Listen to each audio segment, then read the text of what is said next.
My name's Selwyn Button. I'm one of the partners from PwC's Indigenous Consulting. So I'm a Goongarri man from Western Queensland. And we're here to talk a little bit about the voice and also a little about PwC's Indigenous Consulting business. And with me is Shanae. Hi, I'm Shanae Roberts. I'm a Nyampaa Wallaman woman, grew up in Sydney, but family from Galagan and I'm an associate at PIC.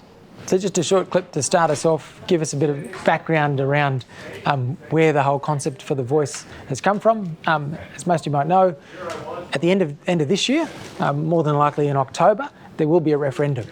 And the referendum will be about introducing a new clause to be inserted in the Australian Constitution, which is about a voice to Parliament. And that voice to Parliament is specifically for Aboriginal Islander people to be able to sit at the table with politicians and bureaucrats to inform policy and legislation about improving the life circumstances of Aboriginal Islander people. My role in it, not just as a partner of PIC, but also as a member of the Referendum Engagement Group, has been to provide advice to government and to the minister about the best way to engage with the public, and not just yourselves, but also everyone across the country in relation to making sure that we can tell the story and sell the message and talk about the benefits of the voice. Some of the main benefits of the voice that we can see about inserting the clause in the Constitution are very much about influencing policy development, influencing legislation at the point that it's made. For a long period of time, when we look at the disparity and difference between life circumstances for Aboriginal Islander people and the rest of the population of Australia, a lot of that has been because it's about reactive policy making. It's reacting to policy after the fact. So the voice, the whole concept of the voice is about how do you design something so that you've got people influencing when politicians, when bureaucrats are sitting at the table to come up with new policy, new legislation. The voice is designed to be sitting at the table at the same time to inform that while it's being developed, not reacting to it after it's finished and then working out how to change it along the way. And so that's what we've been advocating for in terms of the voice itself, is constitutional recognition, and the constitutional recognition through a voice to Parliament. As I said, my role as a member of the engagement group, as well as Gavin Brown, who's the CEO of PIC, we both play an important role in educating the public and having conversations like this in community, as well as out in other spaces, to make sure that people are aware of some of those benefits of the voice, what it's designed to do, where did it come from, what's been the desires and wishes of Aboriginal Islander people, and how we can influence what goes on in that space. The genesis of the voice came out of the Uluru Statement from the Heart. So the Uluru Statement from the Heart was created after a set of regional dialogues. So there were 16 dialogues that happened across the country, and these were essentially mini constitutional conventions. So Aboriginal Islander people in every state and territory came together in different regions to have conversations about the importance of constitutional recognition. And that then culminated in a dialogue at Uluru, where it was all of those representatives from the groups across the country came together to Uluru to then have a discussion about, well, what does it look like in terms of creating significant change? And out of that conversation, the general consensus was we needed recognition. Aboriginal Islander people needed recognition in the Constitution. They didn't want minimalist recognition. And the best way to do that was about creating structural reform in the Australian Constitution. And so that's where the concept of the voice to Parliament came from. It was about creating structural reform in the Australian Constitution so that it has lasting effect about influencing policy and legislation for Aboriginal Islander people. And so the other elements that came out of the Uluru Statement were then about, the three parts of the Uluru Statement are voice, treaty and truth. PwC as an organisation has been an avid supporter, an active supporter of the Uluru Statement since it was given to the Australian public. And part of our role, certainly inside the firm and the work that we do, is actually making sure that people understand that, not just those coming in, but inside the organisation, that we're able to tell people about what our commitment is, tell people about what's the position of PwC Australia in relation to being supporters of the Uluru Statement and supporters of the referendum, to actively provide information about what that looks like at the end of the year. Additionally, as a large consulting firm with differing views across the country, we also play a role in educating people and providing information about both sides of the argument. So whilst PwC as an organisation has made a public commitment to the Uluru Statement and a public commitment to support the Yes campaign, we also recognise that internally people need to be able to form their own views. And so we have been educating people internally as well and providing them with the information and facts about both sides of the case. So people can then make their own decision about where they go from here. But certainly from my perspective, being an active supporter and being part of the Yes campaign is the process that we undertake to support it, so at least we can get a successful outcome at the end of the year. And a lot of this has been built up on the back of the work that we've done inside PIC over the last 10 years. PIC, as part of the consulting firm of PwC, we are a separate Indigenous business, and so it is majority owned by the Indigenous partners, myself and others included, and it's then minority owned by PwC Australia. So what that actually means is that we can then capitalise on opportunities where Indigenous businesses can get an avenue into procurement conversations with government and others that give us a significant advantage. And it's a point of difference for us in having those conversations with when we're going out and bidding for proposals and projects, that we actually are an Indigenous business, but we work alongside PwC, and we can garner the support of PwC Australia to do the work that we need to do as well in influencing a lot of policy and legislation. A lot of our work is focused on a couple of things around working with government. Government's one of our biggest clients. The other clients that we have is obviously corporate sector, as well as working with communities. And the reason why we do that is to make sure not only are we influencing where government's going around the direction that they're setting, but we're also influencing what the corporate sector looks like and how it better supports Indigenous businesses. And the third part for us, which is a big priority, and a growing need, is spending time in growing the Indigenous business sector. So we think, as PwC, as the Indigenous Consulting component of PwC, we have a big responsibility to also focus on growing the Indigenous business sector, because it's about ensuring that the Indigenous business sector makes a big contribution and actually has an active voice in the overall process in building the Australian economy and providing opportunities for Indigenous people. What I want to do is to give Jane an opportunity to talk about her role and how she came to PIC, and how it connects with things that are happening here as well. Yeah. So, hi, I'm Jane. Like I said before, I'm an associate for PIC. I've only been here for 2 months, so I'm very new and still learning a lot, but thanks for the opportunity to come talk. Prior to here, I was studying. I studied at the University of Sydney.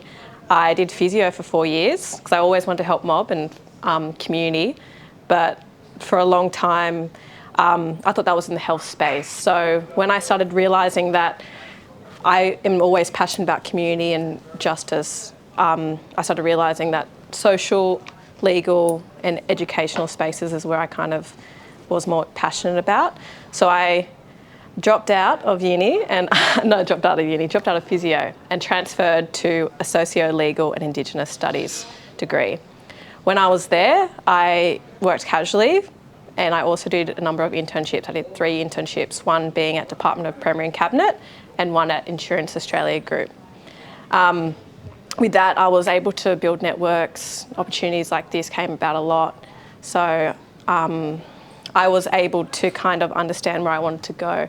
So when the opportunity came that someone reached out to me asking if I wanted to work at Inner Sydney Empowered Communities, in my last year of uni, I took it. So I worked full-time there and also part-time at uni.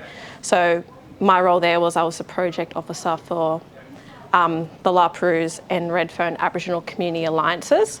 So I mainly worked closely with 18 opt-in organisations between Redfern and La Perouse. So Aboriginal community controlled orgs. So majority were, all of them were governed by Aboriginal people, but also from that specific community. So all the priorities that they had was specific to that community, and the needs was catered, and the money and the services were also catered just purely because of that place-based stuff we developed.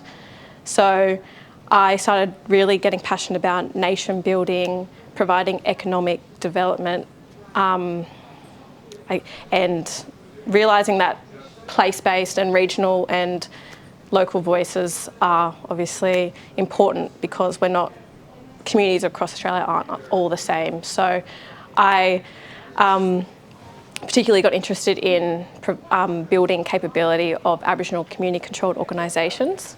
However, I was a part of a team of 2, so just me and the CEO, and I felt that if I wanted to be ready to, I guess, build mob and empower mob and provide opportunities, I really need to build my expertise and my practical and problem-solving skills. So I reached out to PIC. So I didn't come through a grad program necessarily, but I have been through a lot of programs similar to these internship programs specifically. So 2 months ago, I came on board, and I'm a part of really interesting projects around education pieces, employment pieces and stuff like that. So yeah, that's me. And I guess the story is a good one because it connects to what the values of PIC are, and more broadly PwC, that we call ourselves a values-driven organisation. And we are a values-driven organisation. That's what enables us to then reflectively look on the work that we've done and the impact that we've had in community, and undertaking projects with government, with corporate and with community organisations tend to work out, well, how can we make significant change? And how do we use all that information to influence things in a good way? And that's why we've become actively involved in supporting The Voice and being advocates for the yes vote at the end of the year, is because we can see the value of having local voices. We get to see that through our projects. We get to see the value of having community actively involved in decision-making processes. And so that's something that we actively encourage in the work that we do, because we know it makes a difference. And so for us, it makes absolute sense that we can transition the body of knowledge we've undertaken over the last 10 years into now what is about influencing policy and legislation at the highest level, at a national conversation. And it's about influencing that for the most vulnerable people in the country. So if we can have a seat at the table for the most vulnerable people in the country to influence policy and legislation, we think it's going to make a big difference. And that's why we go down the path of doing it. Certainly for myself and for Gavin, my CEO colleague who's part of the engagement groups, for us it's not about us being involved in that. And for us, it's not about us actually having a seat at the table when The Voice comes to fruition, hopefully at the end of the year. For us, it's actually making sure that it's vulnerable people, because we're in a privileged position in PwC. We understand we're in a large global corporate organisation that has significant influence already. So we get to have the opportunity to have conversations with politicians, with policymakers, and a whole range of other people.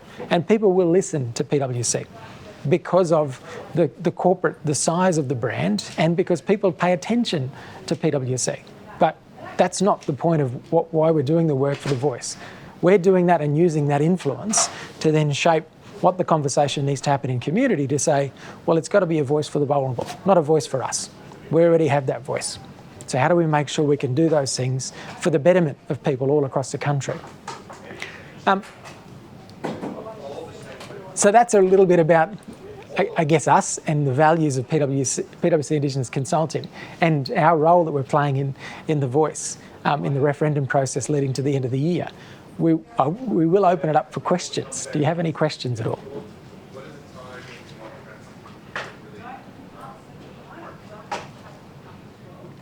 You're right.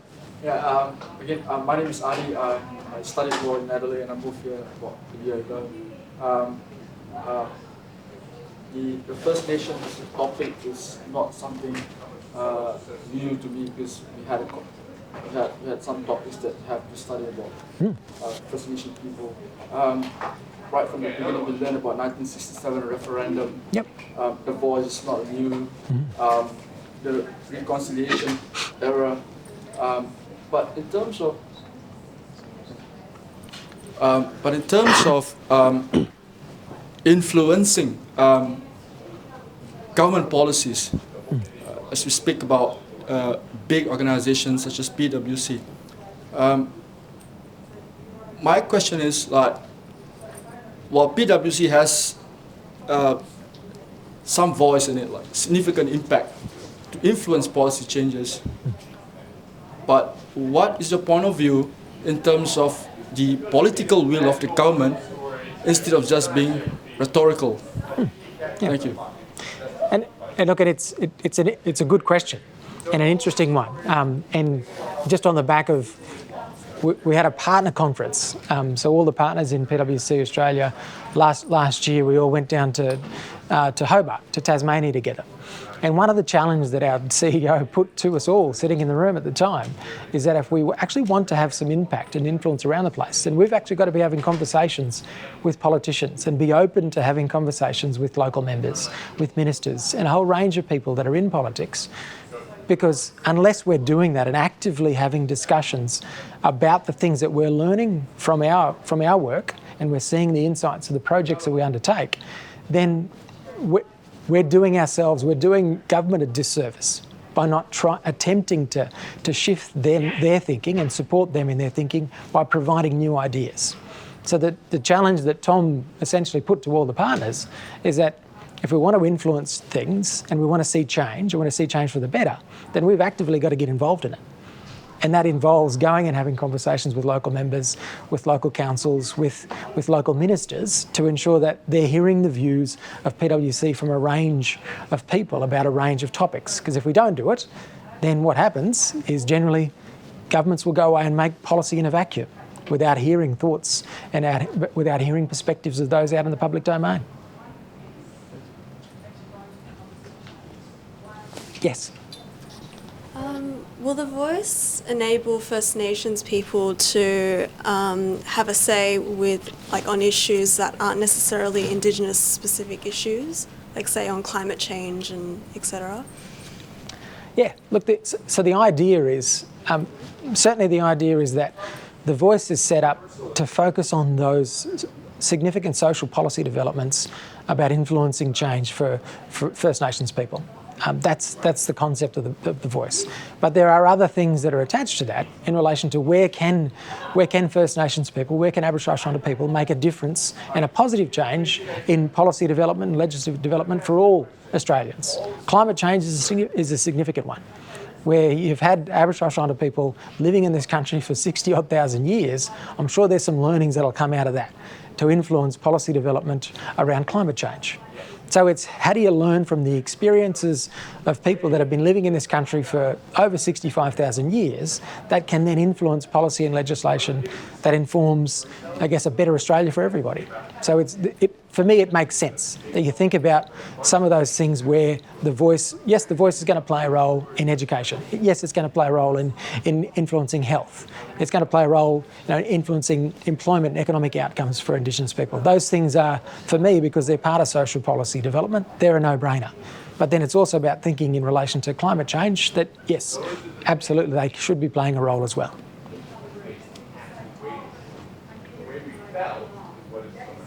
Any other questions, guys?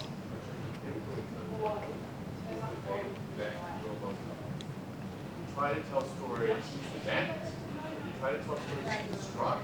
Well, it's really hard to do without. Does everyone understand how the referendum process works in Australia? I can get into some pretty boring conversations about that. I think we're about to get wrapped up anyway.